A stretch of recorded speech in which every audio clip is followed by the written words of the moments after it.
presenting the plaint in a proper format under section 26, read with order 7, rule 1 of CPC. So once the plaint is presented into the court, the plaint is presented into the court. The court will have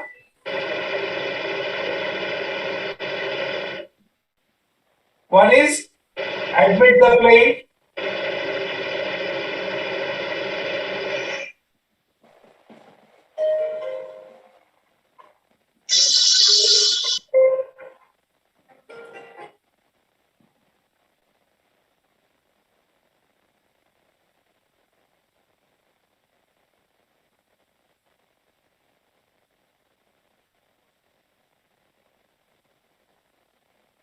court has to admit the plaint or return the plaint. So what is the provision for admitting and returning the plaint? So as per order 7,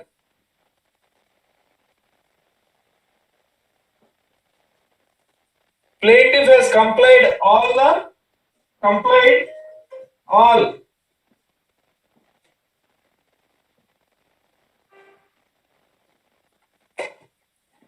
once the plaintiff complies with all the things under order 7, along with court fee, along with limitation and declaration and jurisdiction, after completion of all these formalities, checking into the plaint, the facts, the court will admit the plaint and it will be numbered as a OS number. A suit will be numbered thereafter. How a suit will be numbered? When the plaint complies with the provisions stated under order 7, the plaint will be numbered. When court fees is paid properly, presented into the competent court, jurisdictional court, pecuniary and territorial is satisfied, the limitation is right, the suit is in proper limitation, and the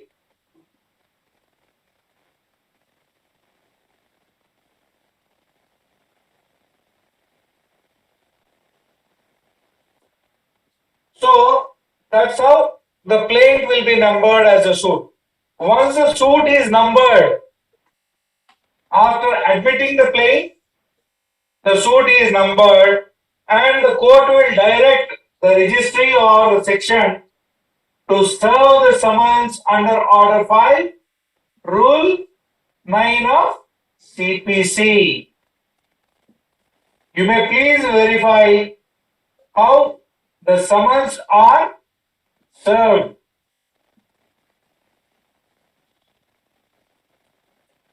So here at the time of filing the plaint, you should keep sufficient copies of the plaint and interlocutory applications if at all you are any filing. If at all there are 5 defendants,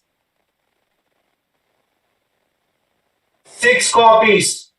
1 copy is for the advocate who is filing and the 5 copies into the court for 5 and 1 copy for the court referral. So 6 copies have to be filed into the court. And here plain, duplicate and original. Always the plaint has to be filed in 2 sets. Always the plaint has to be filed in 2 sets. One is original and the other one is duplicate. So you will be filing 2 sets of plaint into the court. If at all you are filing a single set into the court, your plaint will be returned. Your plaint will be returned. This is Rule 10. Under Rule 10,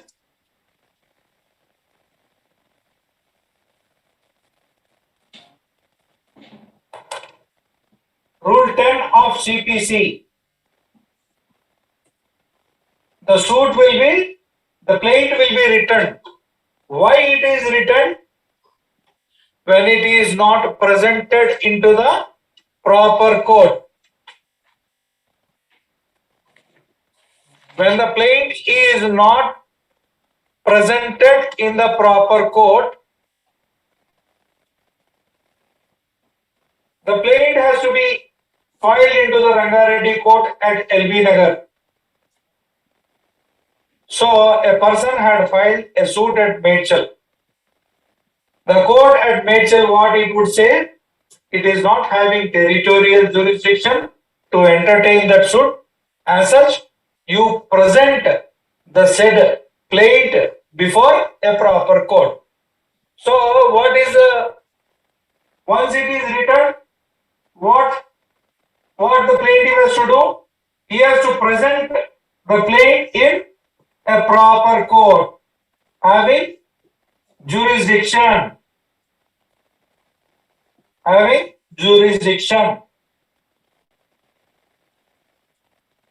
Having competent jurisdiction, he has to present it in a competent court.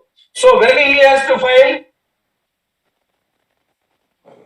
Rule 10A says, the court in which this plaint is presented has the power to fix time. Within how much time he has to present the said plaint into the proper and competent court having jurisdiction. Hope you understood the point here. Once a plaint is returned under Rule 10 for want of jurisdiction,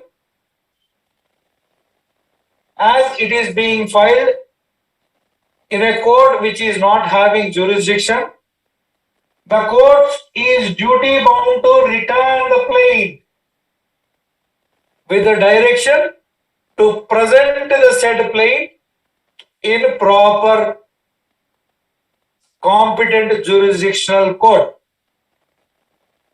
Proper jurisdictional court or a competent court having jurisdiction. So here the court is amply powered under Rule 10.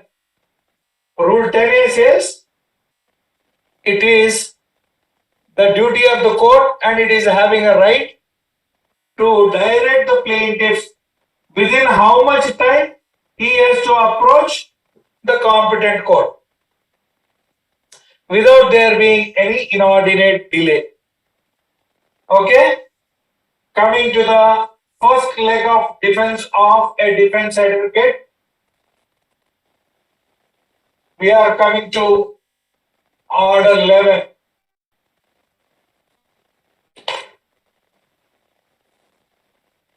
Order 7, Rule 11, CPC.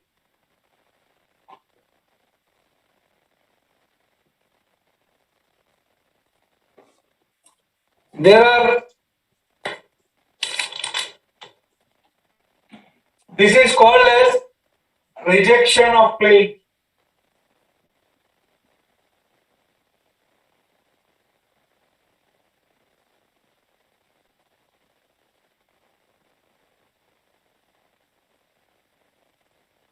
Rejection of a plaint is a decree and it has to be appealed.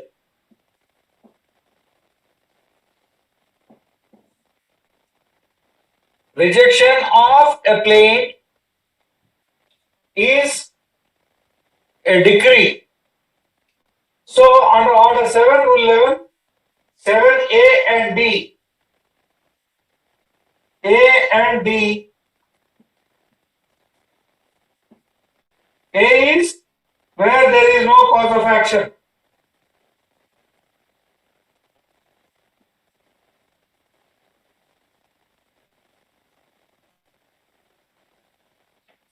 Where the plaint does not disclose cause of action, and D is barred by any law.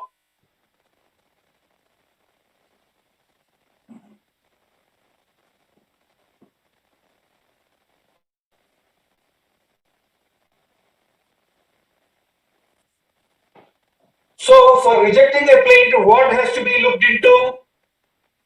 What are the things you have to look into? You have to look into the plaint along with list of documents filed by the plaintiff. Filed by plaintiff. So this is the first opportunity for a defendant to defend a case and to see to it that the case is dismissed at the threshold. Even before filing a written statement, the plaintiff, against the plaintiff, the defendant may file an application before the court under Order 7, Rule 11, either A or D. These are the two grounds which are available. The remaining grounds B, C, E, F are curable. The remaining grounds in Order 7, Rule 11, B, C, E, F. These grounds are all curable, wherein you can cure those grounds. You can rectify it by presenting. For example, where the relief claimed, I am reading B for your convenience, rejection of plaint. B, where the relief claimed is undervalued and the plaintiff, on being required by the court to correct the valuation within a time to be fixed by the court, fails to do so. So here the court is giving the plaintiff an opportunity that if at all the plaintiff has undervalued the suit, he is given an opportunity to rectify his mistake, and he will be given an opportunity to pay the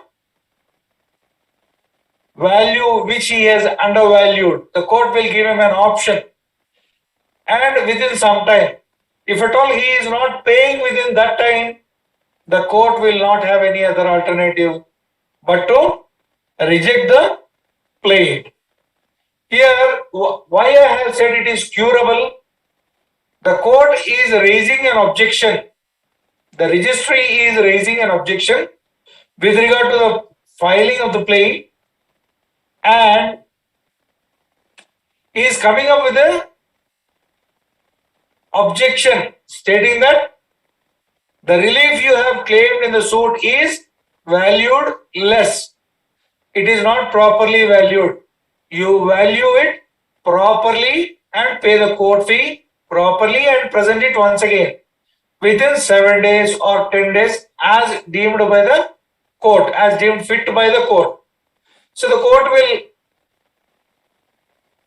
will raise an objection and it will give some time.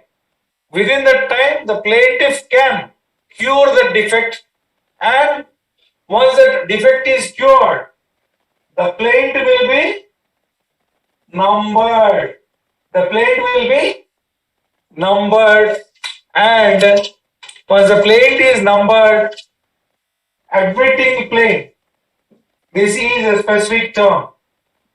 Admitting plaint is nothing but direction to the registry to number the suit, may be numbered.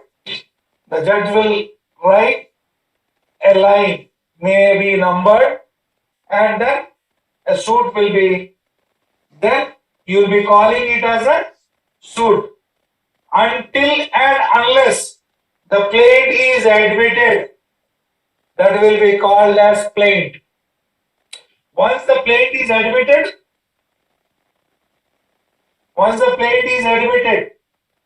then it will be called as suit. suit number so and so. Likewise, there are also other other coming to C and E. E is where it is not filed in duplicate. I have earlier said to you, on every occasion we'll be filing a plaint in duplicate into the court. So we'll be filing 2 copies into the court. One will be original and the other one will be duplicate. If at all you have forgot to file a duplicate copy, the court will take an objection and state that plaintiff is directed to file a duplicate copy within 7 days or 10 days time. So within that time, the plaintiff has to comply with the objection raised by the section and present the plaint in duplicate. Then the court will admit the plaint and the suit will be numbered and the summons will be sent to the defendant. Summons will be sent to the defendant. Once after admitting the plaint, after the plaintiff admitted, there are interlocutory applications.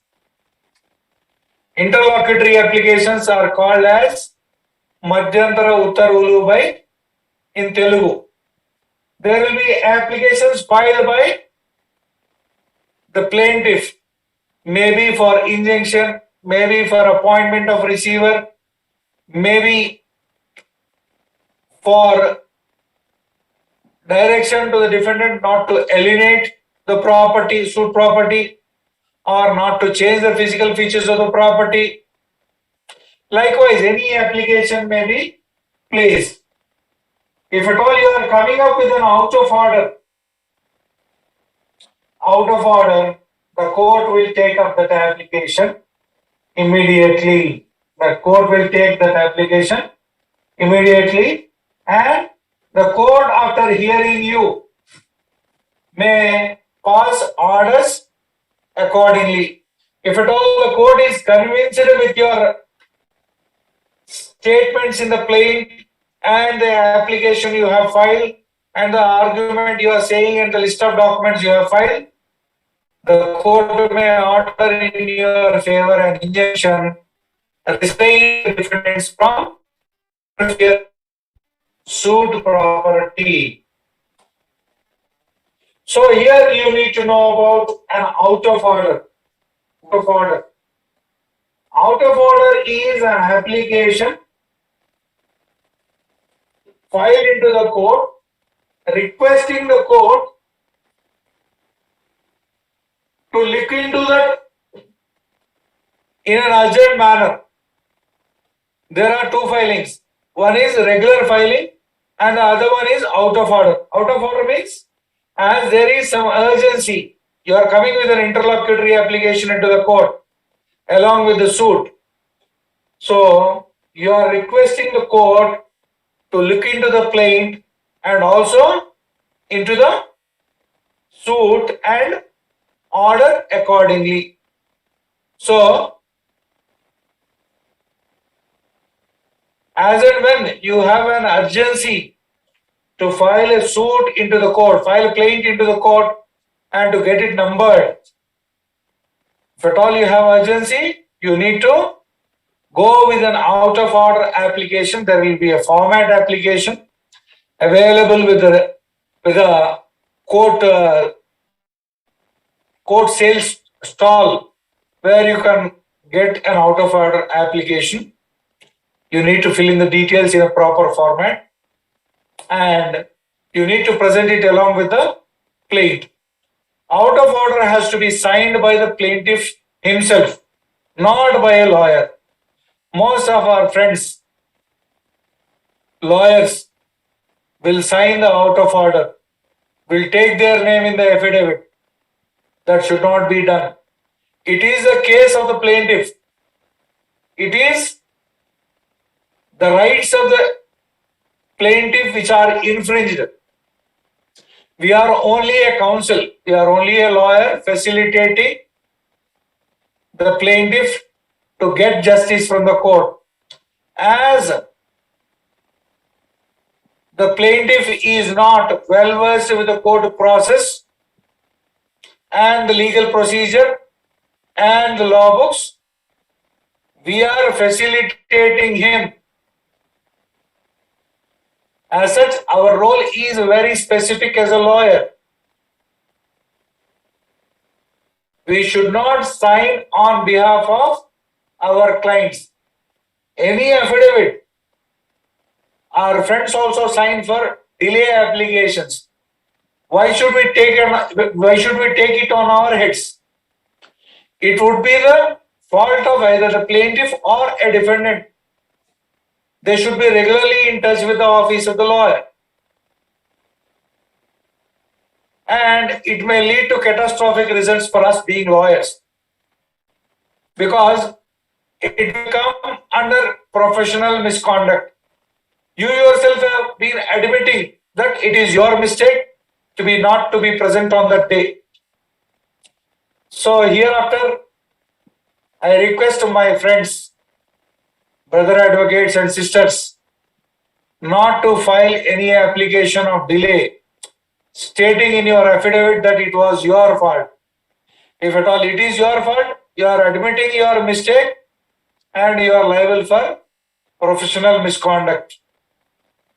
The reason is you have accepted to take care of their list.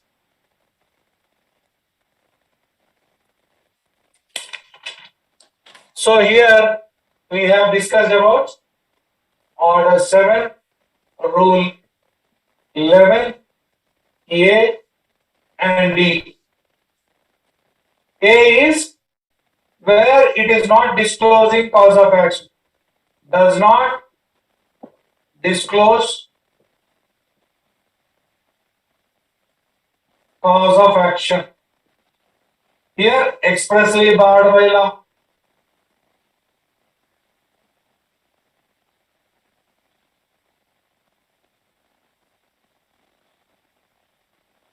I'll give an illustration.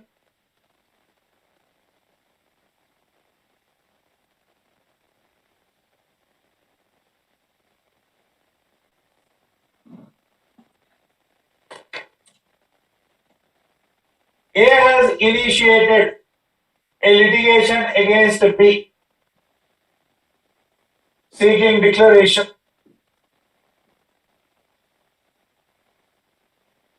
Saying that he has some property and B is interfering.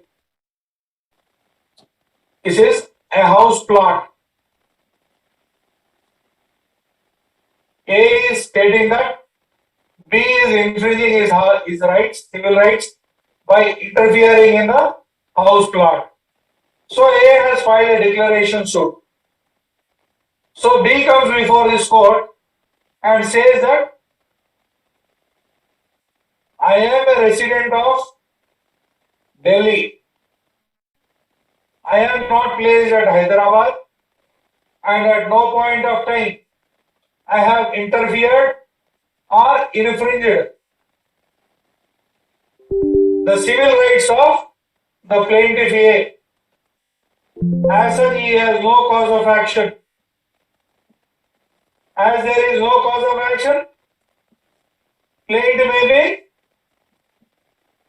What plaint has to be done? You may reject the plaint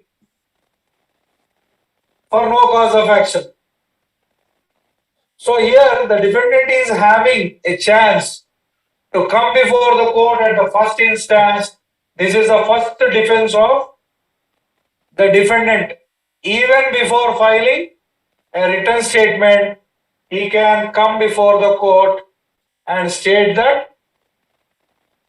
the plaintiff has no cause of action against him and he is not interfering with his property and he is residing away, and the suit may be rejected for there being no cause of action. At times,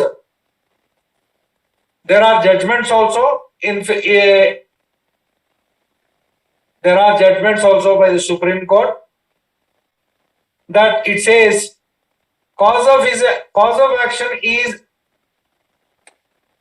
action has to be decided in the suit.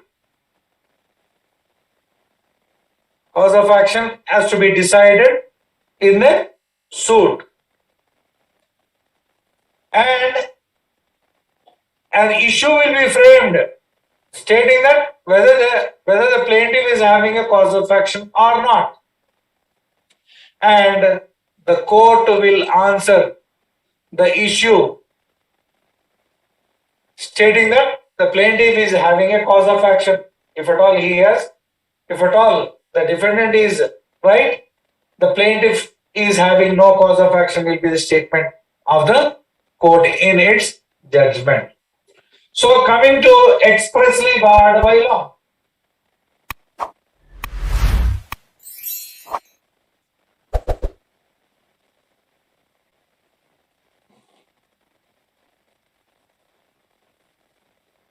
What is expressly barred by law? Assigned land.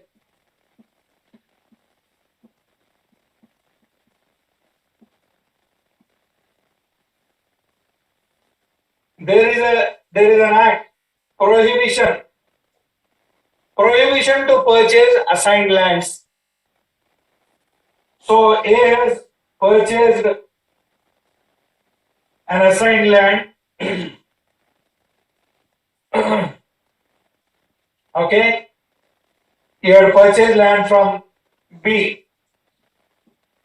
B has received money but not giving possession.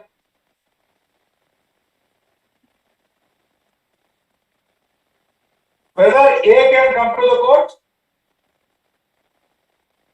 Whether A can come to the court with this cause of action?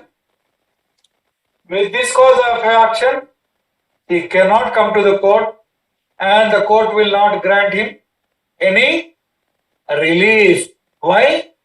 When the law says something, we have to abide by it. What the law is saying? Don't purchase assigned lands. So what this person has done? This person has purchased assigned land, and if at all he files a legal action into the court, then we can appear in the court and say that the cause of action is expressly barred by law. The law says assigned land transfer is void ab initio and it cannot be acted upon, hence the suit will be rejected. I will give you another example.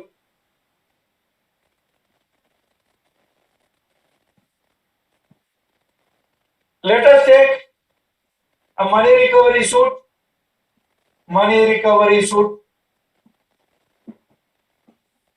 Where in a money recovery suit, you come to the court after the limitation period, that is 3 years.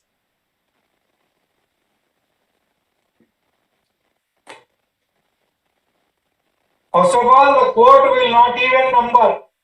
First of all, the court will stop here. The court will stop it from admitting the claim. The court will scrutinize.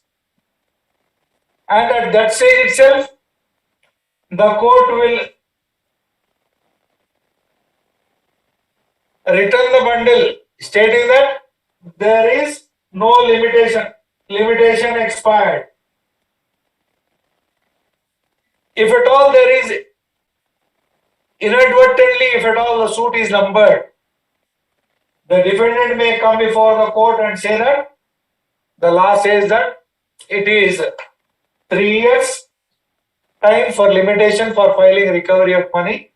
As such, he has filed after 3 years. It is expressly barred and it cannot be looked into. Likewise, any company cannot come to the civil court. Company law prohibits. Company law prohibits seeking injunction from a civil court. If at all a company is coming before a civil court and seeking an injunction, so the said action is not in accordance with law. The company law has provided all the remedies which are required.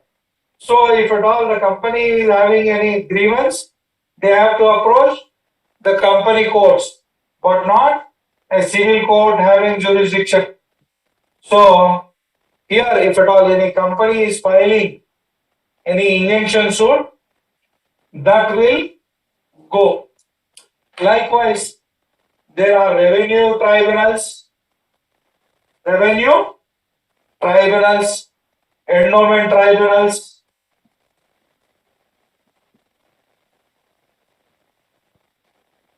endowment tribunals,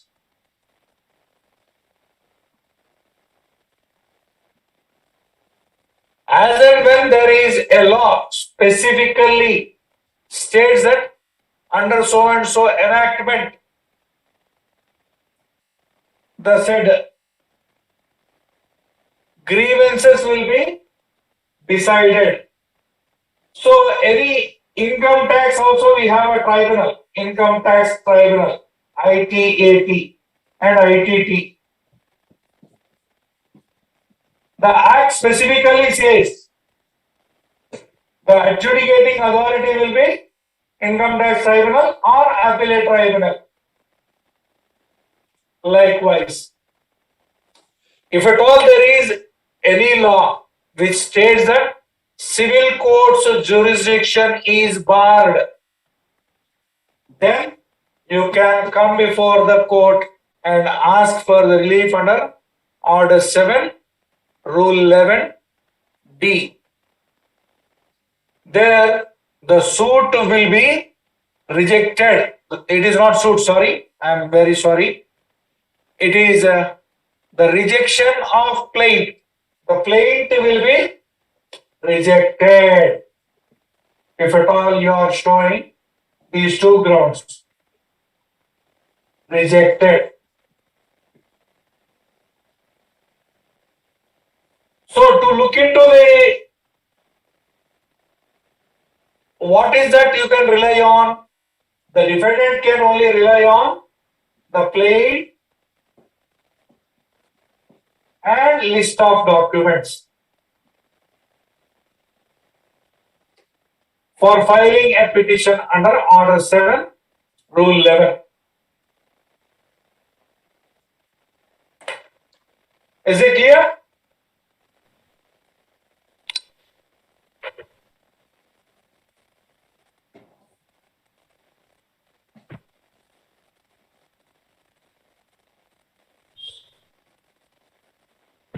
So I hope you understood Order 7.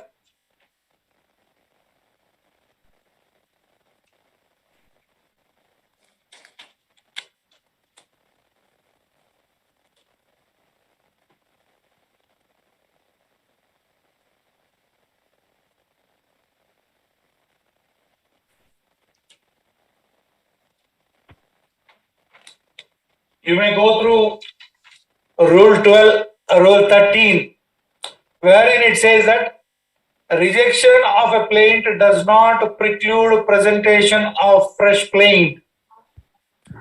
The rejection of the plaint on any of the grounds herein before mentioned shall not of its own force preclude the plaintiff from presenting a fresh plaint in respect of the same cause of action.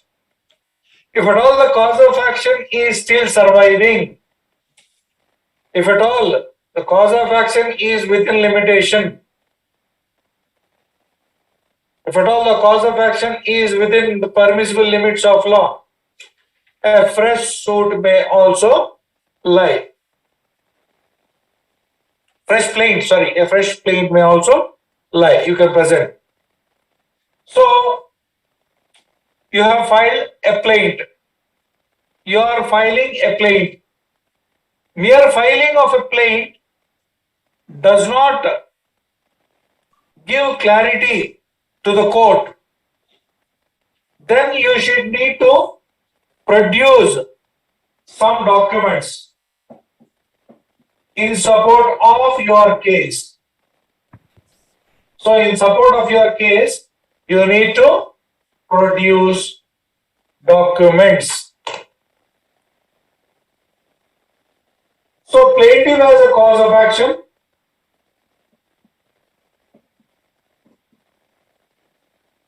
In support, he has to file documents. For example, he is filing a suit for money recovery.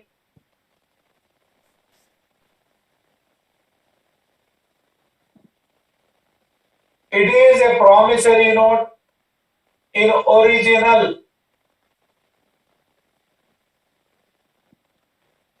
Has to be filed before the court.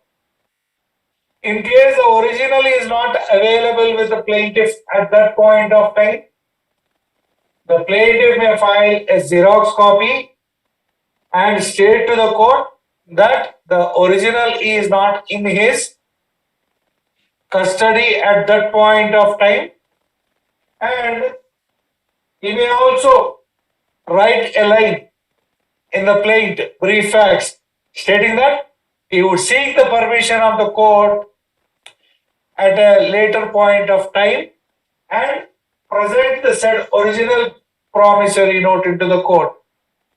So the court has to number your plaint if at all you are filing a Xerox copy also. Initially, your client may not find it. It may not be traceable. You may file it with a Xerox copy and seek the leave of the court later to file the original promissory note into the court before the start of trial. Before the start of the trial or before framing of the issues. Likewise, if at all you are going for a declaration, what will be the documents? Any sale deed? What kind of a sale deed? A registered sale deed is a proper document. So this document has to be filed into the court. This registered sale deed has to be filed into the court. Likewise, for example, if at all you are going for specific performance, what would be the relevant document to be filed into the court?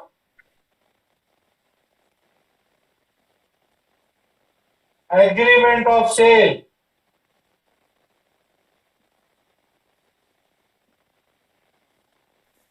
If at all you are filing a partition suit,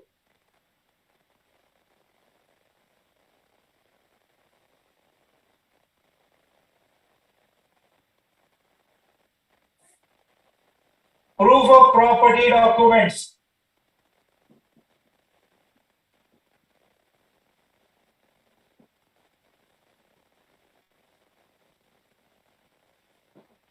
Pattadar passbook, title deed, pahanis,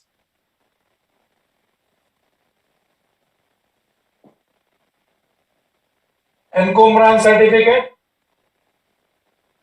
sale deeds if any.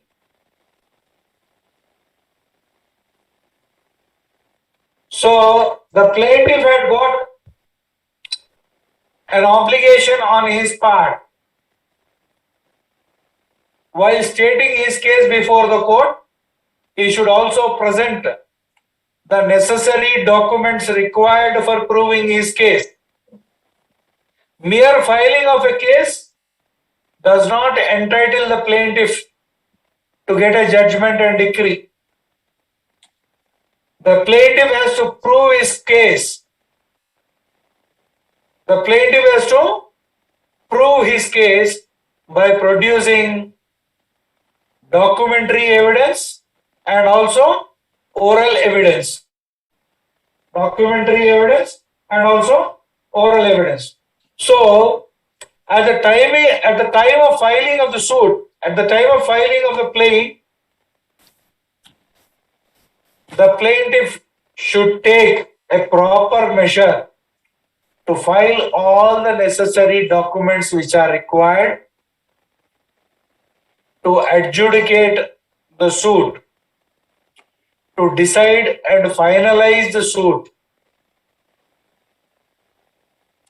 If at all some documents are not in his power or in possession of the defendant,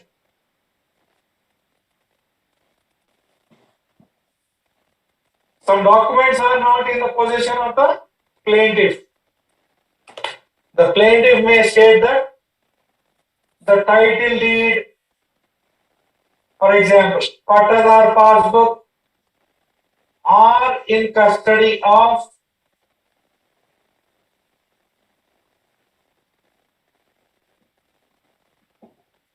defendant, and plaintiff will take appropriate steps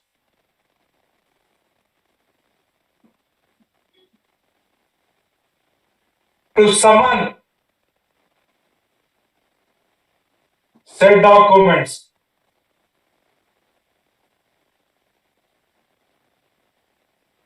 Here, taking appropriate steps in the sense filing an appropriate application into the court for summoning those documents. For summoning those documents, you have to state that the said documents are not in the custody of the plaintiff. As such, he is unable to present the said documents, and he will take steps for summoning those documents from the persons in whose custody it is by filing an appropriate application. This is Rule 14. Coming to Rule 16 speaks of negotiable instruments, last negotiable instruments.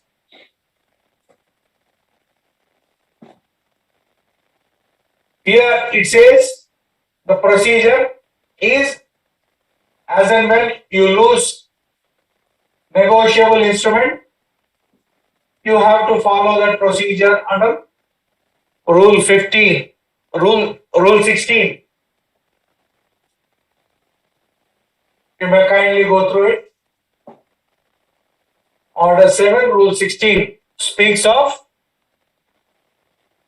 suits on last negotiable instruments.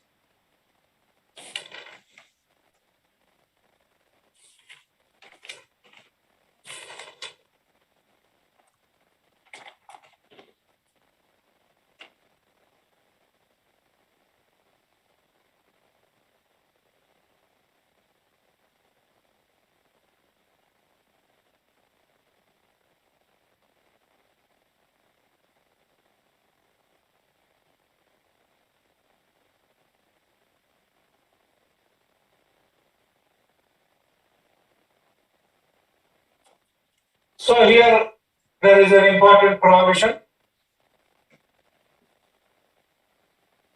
Order 7, Rule 17. What it says is production of shop book.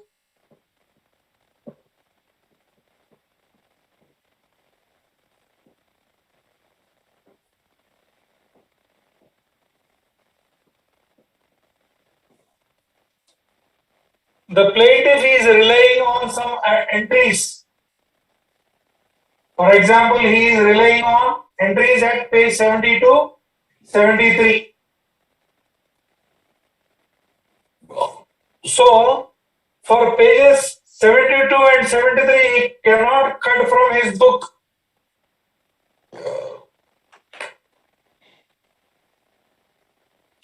He will present copies of the same before the court,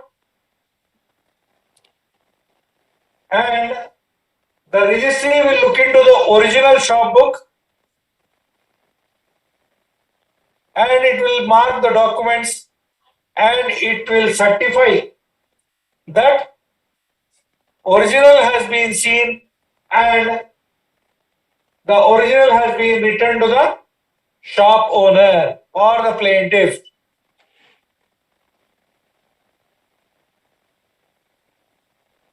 I hope you understood. The book cannot be kept along with the plaint. As such, at the time of filing of the suit, the book will be brought to the court and the copies of the entries 72 and 73 pages will be looked into by the registry, and after examining them, both the original entry and the copy thereto. Thereafter, the registry employee will sign on it, seen the original, compared with it, examined it, and it is found correct and certified, and the original is returned to the plaintiff. I hope you all got my point. As and when there is a voluminous documents, any books of account or like that, what all is required, the 2 pages or 3 pages, copies will be retrieved. Those copies will be compared by the registry at the time of filing of the claim, and they'll identify and compare both the copies. Once they are found to be the same, the officer will certify that they are one and the same, and he says that it is found correct, certify it to be, and he will return the shop book to the plaintiff. With this, we have come to the end of the plaintiff. So, after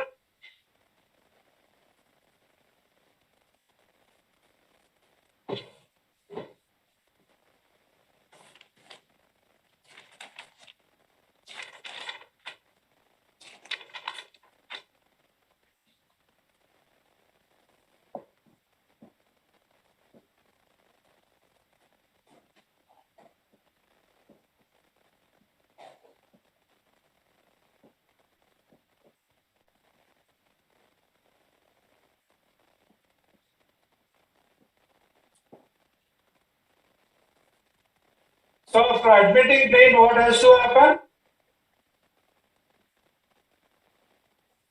We have leveled allegations against the defendant, stating that he has infringed our civil rights and we need a relief from the court.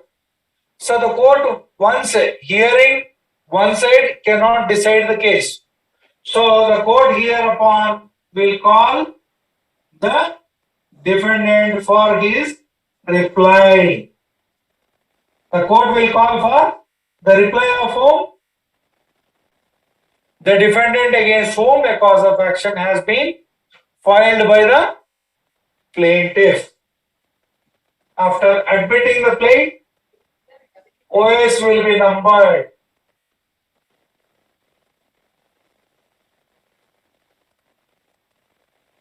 Once the suit is numbered, the registry will direct the court bailiff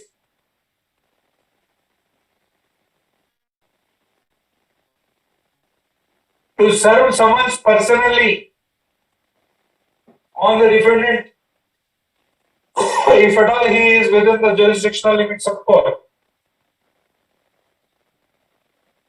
Summons will be sent in both ways. One is by RPAD, registered post with acknowledgement due, and by way of a court bailiff. Summons sent through a bailiff.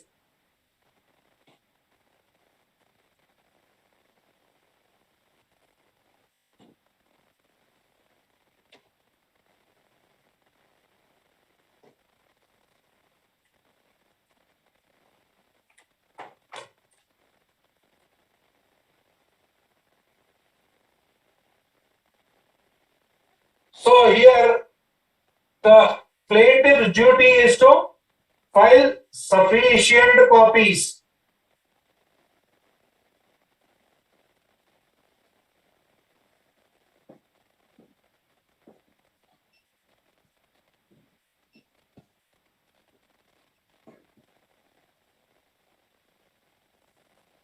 Here it is the bounden duty of it it is a bounden duty of the plaintiff to have sufficient copies of the plaint filed into the court. So once the copies are filed, that will be disbursed with the bailiff of the court by sending the summons to RPAD, registered post with acknowledgement, and also through a court employee called as a bailiff. Nomenclature is bailiff. So here the defendant is a clever person and is wantonly avoiding to receive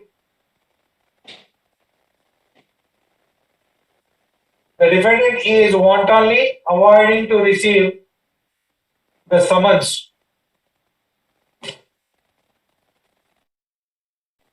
It says door locked always. The report by the bailiff or the registered post comes as door locked. The court may once again order to pay process to you. You will be paying process for the second time.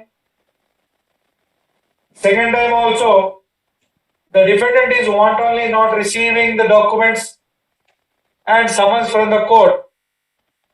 Then you can initiate an action under order 5 where you can take steps.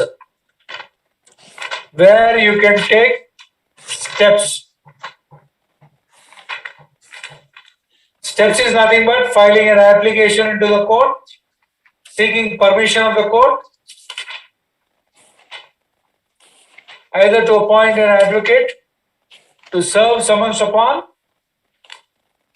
the defendant who is wantonly rejecting or not receiving the summons from the court.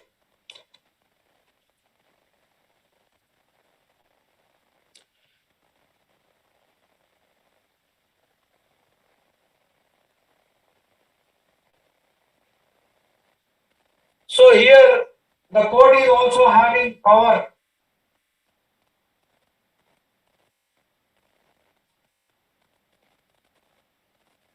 under order 5, rule 9A. If at all you move an application, the plaintiff will also be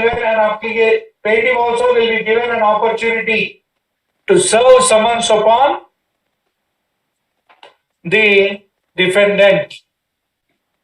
The court may, in addition to the service of summons under Rule 9 on the application of the plaintiff for the issue of summons for the appearance of the defendant, permit such plaintiff to effect service of the such summons on such defendant and shall in such a case deliver the summons to such plaintiff for service. So if at all you are moving an application under order 5 rule 9A stating that the defendant is willfully avoiding to receive summons from the bailiff and the postal authorities, and plaintiff may be permitted to serve summons upon him. If at all the court comes to a conclusion that your prayer is right, the court may allow you to serve the summons upon the plaintiff under order 5 rule 9A. Right?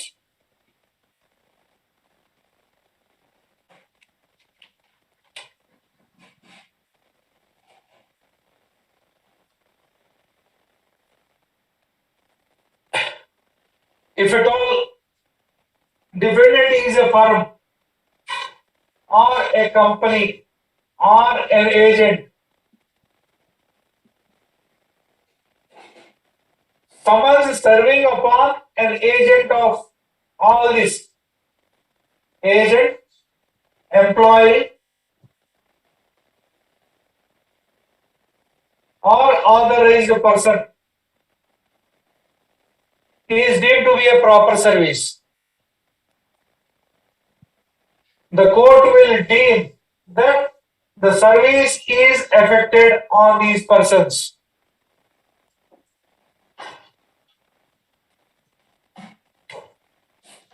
So there are 10 defendants, for example. When there are 10 defendants, each and every defendant has to be served with summons. Sir, one defendant has been served, 2 is his son, 3 is his son. So service on 1 is equal to service up to 3. No, that will not happen here. So the summons has to be served on each and every one. Maybe they are family members, father, son, mother. So whatever it may be, they are parties before the court.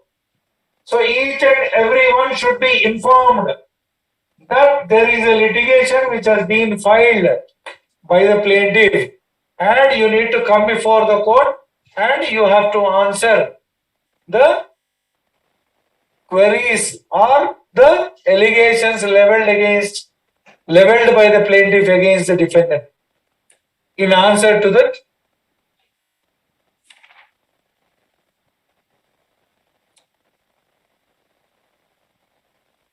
so for example,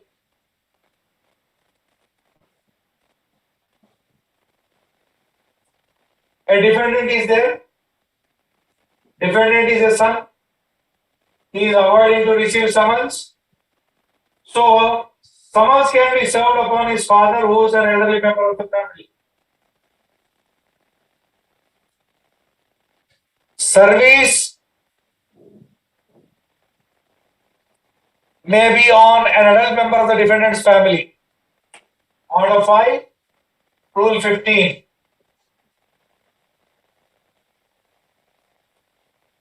Order 5, Rule 15 says that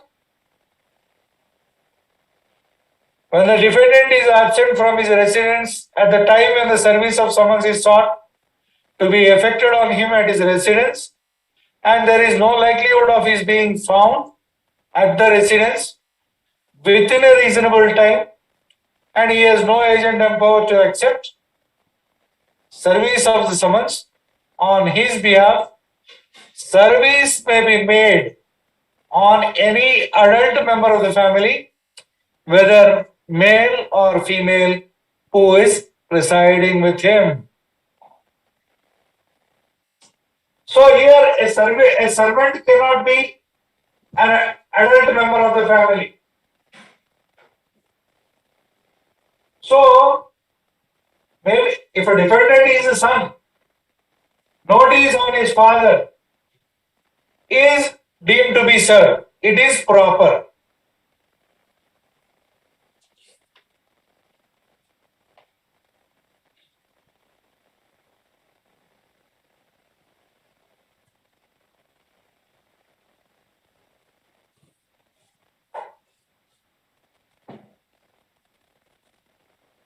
So what will be the proof for the court that summons have been served on so and so person? So any person who has received any notice has to sign and acknowledge.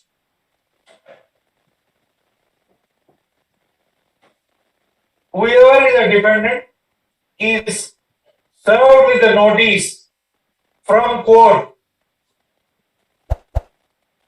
He has to sign and acknowledge that he has received a notice from the court. So this signature and acknowledgement will be accepted by the court, and the court will record in its file notice served on defendant.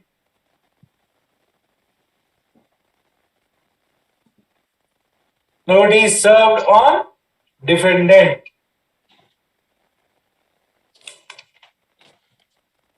So here, as and when the defendant is available, everything goes in a smooth way, you can adopt this way. As and when a defendant is not accepting services, he is refusing to receive, or when he is not available, even in spite of taking due care, trying to find him out. He is absent from his home. Then what has to be done?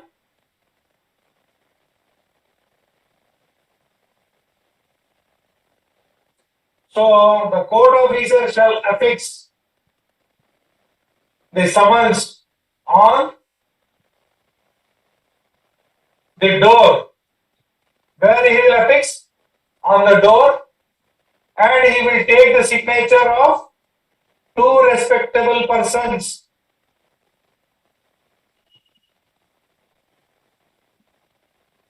Within the locality and present it before the court, the report. The bailiff, person appointed by the court, an employee of the court, after trying to reach the defendant many a times, trying to serve him summons, he could not trace him, he could not find him, he was absent at all points of time, and at that point of time, this summons will be affixed with gum to the door or main gate of the defendant, and or his office or his business place or his residence, whichever address is being stated in the plaint.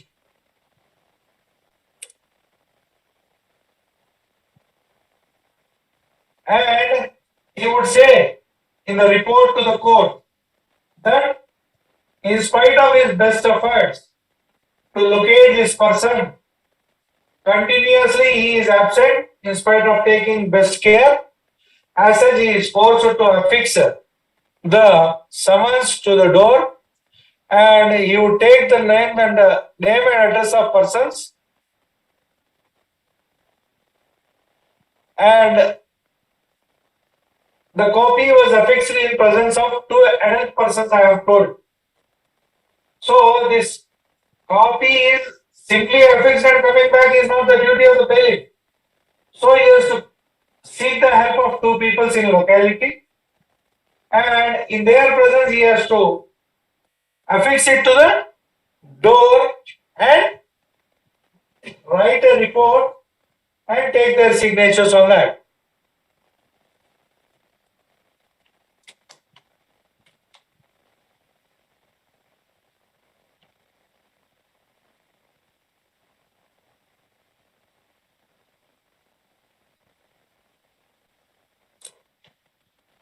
And coming to order 5 Rule 18.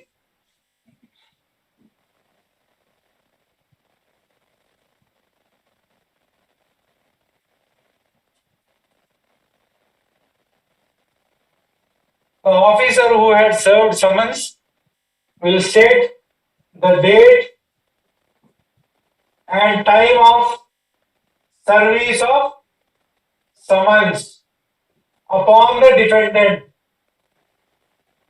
and he will file a report into the court the manner in which the service was made upon the defendant.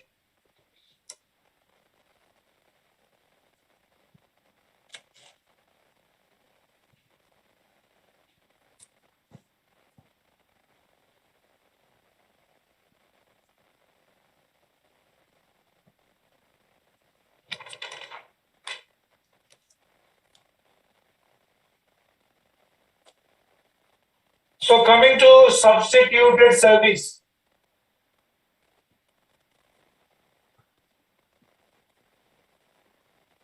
What is substituted service? The defendant is not available in the jurisdictional limits of the court. He had run away and you cannot identify his house, you cannot trace him and you cannot locate him. So here you will go before the court by way of this provision and you will ask the court to permit you to publish in the newspaper. Permit to you to publish in the newspaper. I may be permitted to read the provision Order 5 Rule 20 for your convenience.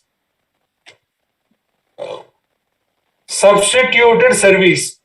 Where the court is satisfied that there is reason to believe that the defendant is keeping out of the way for the purpose of avoiding service, or that for any other reason the summons cannot be served in the ordinary way, the court shall order the summons to be served by affixing a copy thereof in some conspicuous place in the courthouse, and also upon some conspicuous part of the house, if any, in which the defendant is known to have last resided or carried on business or personally worked for gain, or in such other manner as the court thinks fit. 1A, where the court acting under Rule 1 orders, Sub-Rule 1 orders service by an advertisement in a newspaper, the newspaper shall be a daily newspaper circulating the locality in which the defendant is last known resided to have actually and voluntarily resided, carried on business or personally worked for gain. So here you have to fulfill two obligations, being a plaintiff to serve summons upon the defendant. You have made your efforts to identify and locate him. He is not to be seen and he is avoiding to receive summons from the court. Wantonly is doing that. So the court may direct you to affix it on a place where he is running his business or where he is residing. On the door of on the entrance door, you have to affix it. Or else you can also ask for paper publication in a daily newspaper having good circulation, stating that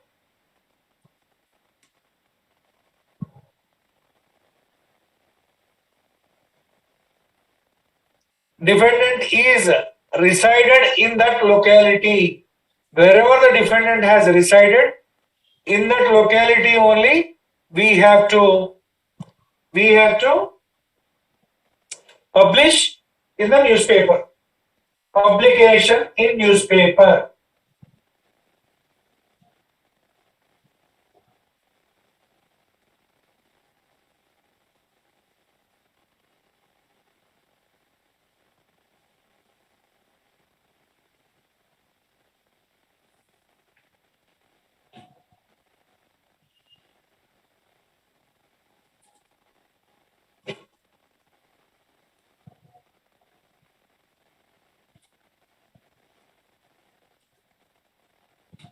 Newspaper should be a daily newspaper, and the condition laid down is defendant had resided, last resided, or last worked for gain.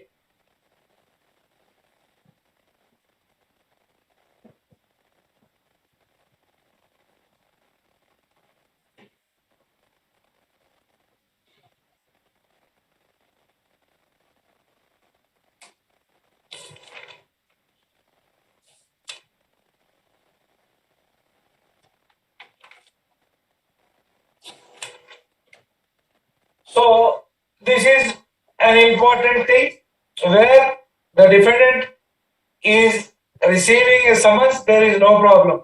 As and when the defendant is not receiving summons and is troubling the plaintiff, the alternative available is either he himself can serve the summons by filing an application into the court, or under Order 5 Rule 21A, he can seek the permission of the court to carry out a publication in a daily newspaper in the jurisdiction where the defendant had lastly resided. So that's how the defendant is put on notice. Once this news item or a notice is published in the newspaper and subsequently placed before the court will deem it to be a proper service and the court will proceed. So once the defendant is being served with summons, what remains? What remains?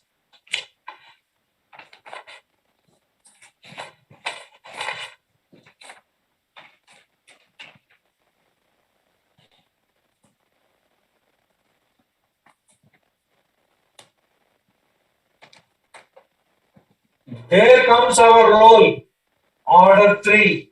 Order 3. What is order 3?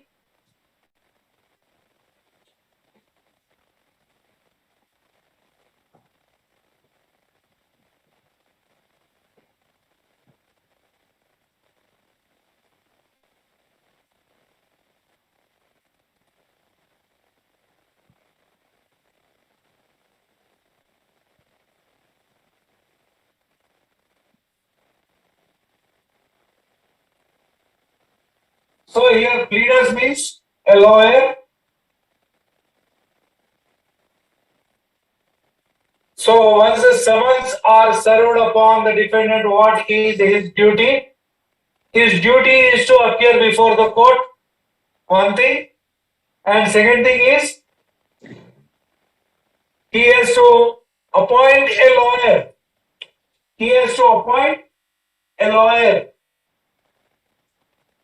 He has to appoint a lawyer on his behalf to answer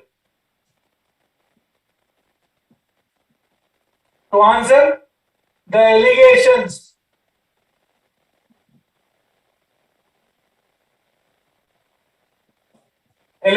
in the claim. So you may please go through order 3, where it is stated as recognized agents. Who are recognized agents? Who can be called as recognized agents? And pleaders are the persons who are appearing on behalf of either the plaintiff or the defendant who are pleading their case. So the defendant will come before a lawyer and he will request him to pursue his litigation before the court wherein the plaintiff had filed a suit. So there is an agreement between the defendant and his lawyer. It is a contract. Wakalatnama is also a contract. The contract is the lawyer is agreeing to defend. To defend whom? The defendant. To defend him in the said suit filed by the plaintiff. And what will be the duty of the defendant under order 8?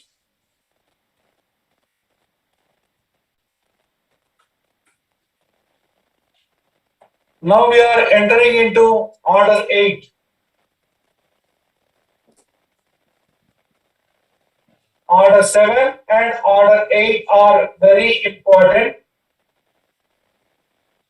So under order 8,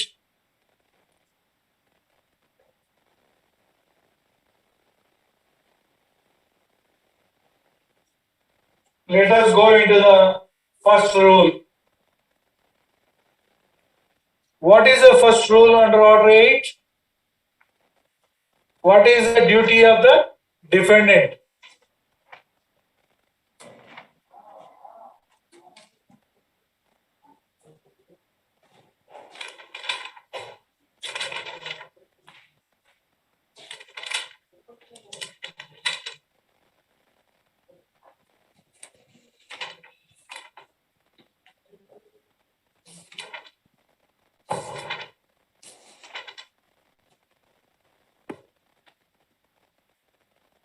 Here the heading is written statement,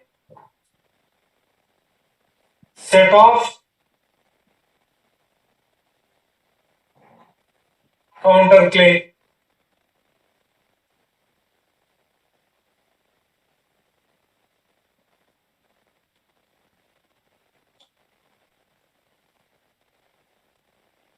So what rule 1 says?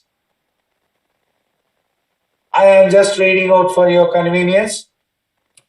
The defendant shall, within 30 days from the date of service of summons on him, present a written statement of his defense. So what it is saying? 30 days from the date of receipt of summons.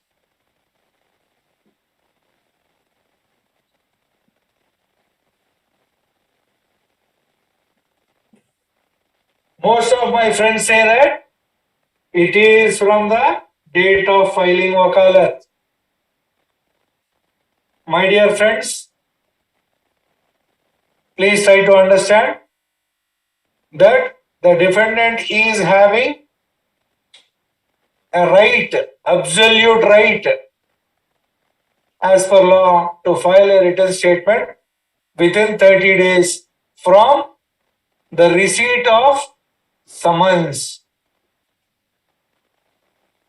So, if at all 30 days have passed on, what remains? Next, there is a proviso. What it reads? Provided that where the defendant fails to file the written statement within the set period of 30 days, he shall be allowed to file the same on such other day as may be specified by the court for reasons to be recorded in writing, but which shall not be later than 90 days from the date of service of summons. The law is very clear, but we are not clear. Our friends, our brothers and our sisters. So you got a right to file. You got an absolute right as a dependent counsel. This is your right. No one can stop you. Within 30 days, you are filing your written statement, well and good. From the date of receipt of summons. If at all you are unable to file it, you can still file it. But within 90 days, that too, with the leave of the court. You have to seek the leave of the court, stating that there are some conditions which has prevented you from filing the written statement, and as such, the court may permit you to present it. It is the discretion of the court.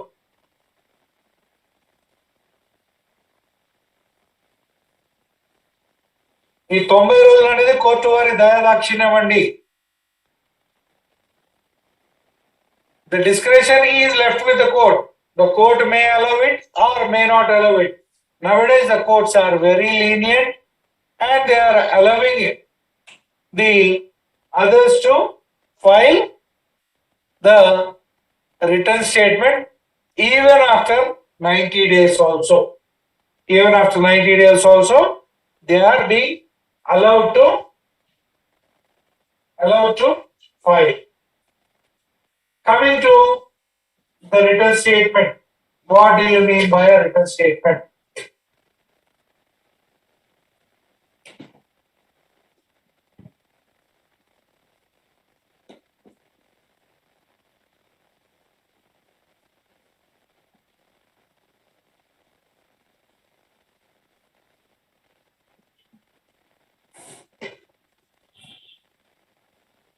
Written statement is nothing but pleadings of the defendant.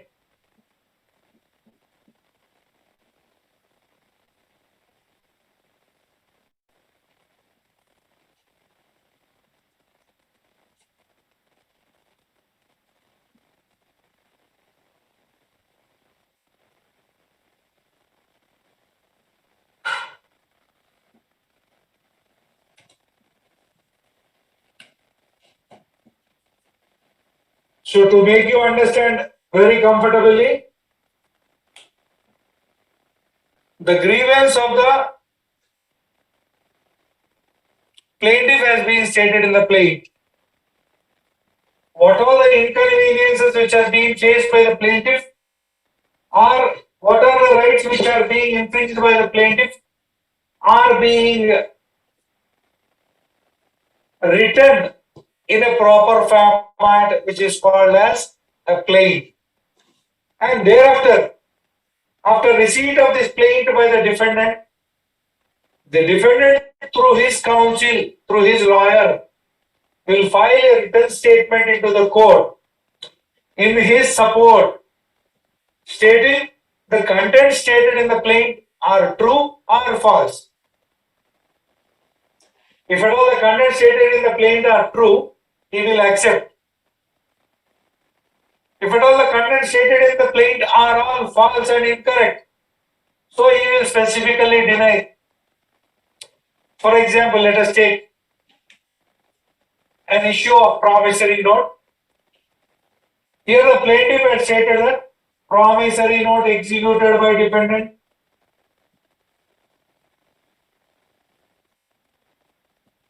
in presence of two witnesses.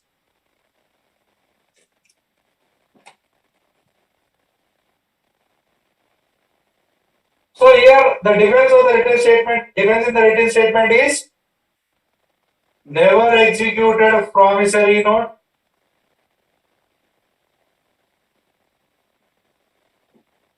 not received consideration as stated in the promissory note,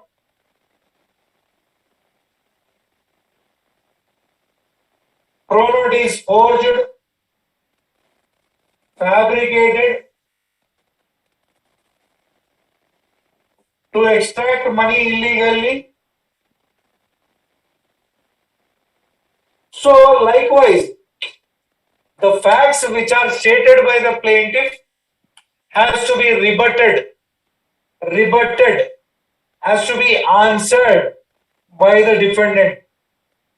So here he had made a complaint to the court stating that defendant had executed a promissory note and received 1 lakh in the presence of two witnesses. The defendant here says that never executed any promissory note at any point of time. The signature is forged, fabricated with the help of two persons. He is trying to file a falsehood against me and recover money from me illegally and wrongfully. So likewise, complaint, it is a complaint and it is an answer to the complaint. It is a rebuttal.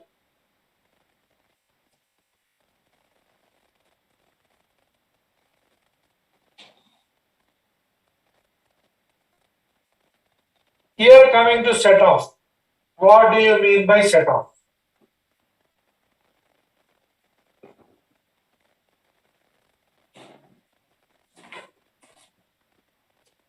Here, plaintiff says that he is 1 lakh due. Defendant is 1 lakh due.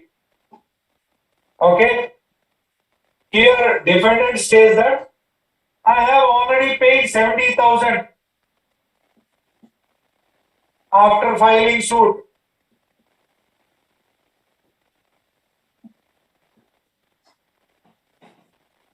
70,000 may be set off.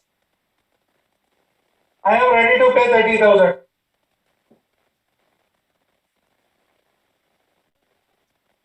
Setting off in the sense, already this amount has been received by the plaintiff after filing of the suit. So, in the written statement, he will say that I am only due an amount of rupees 30,000. I have already paid rupees 70,000, which ought to be set off by the plaintiff. So the payment which was made thereafter, which is not accounted for by the plaintiff, has to be set off. Got it? Coming to counterclaim.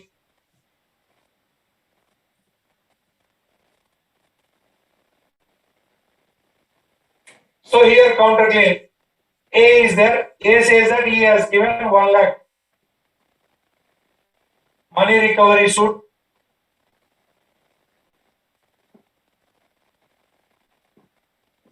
to B.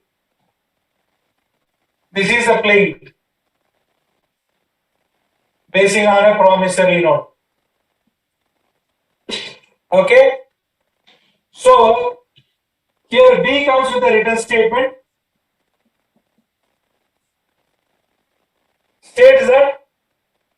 he had sold rupees 2 lakh worth cotton and amount is due from plaintiff.